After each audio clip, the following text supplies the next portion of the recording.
گوش کنی شل. بابا یه کمی کسالت داره. اگه کاری نداری براش یه لیوان شیر گرم ببر. راستش مامان خونه نیست و شاید یکم دیر بیاد. اون امشب تو انجمن مراسم داره. واسه من که مشکلی ندارم، اما بابا هیچی نمیگه. حتی این بهترین فرصته.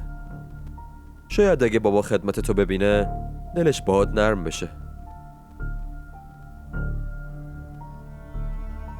باید تلاش کنی دل پدر شوهرتو به دست بیاری. تو همیشه مراقبش باش. اگرم حرفی زد تو ساکت باش و گوش کن. یه روز بالاخره از این کارش پشیمون میشه.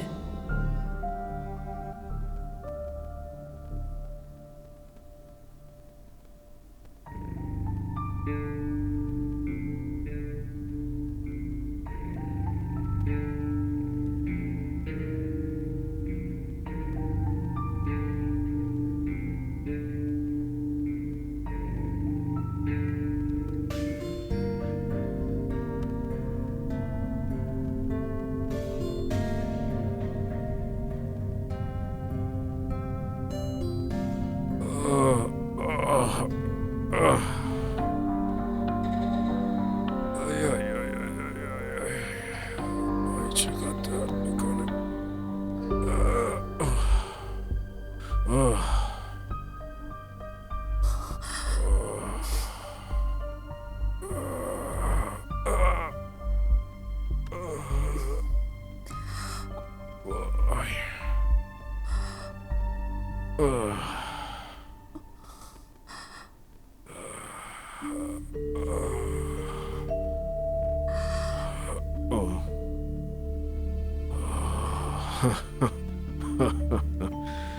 خدا را شکر بعد از این همه سال زندگی مشترک احساس کردی که سرم درد میکنه. چقدر دستان نرم و ضعیفه.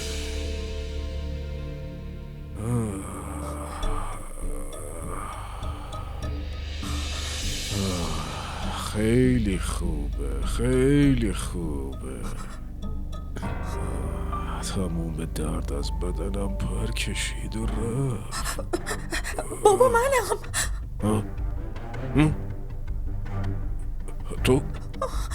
تو اینجا چی کار میکنی؟ من براتون دارو این شیر گرم آورده بودم.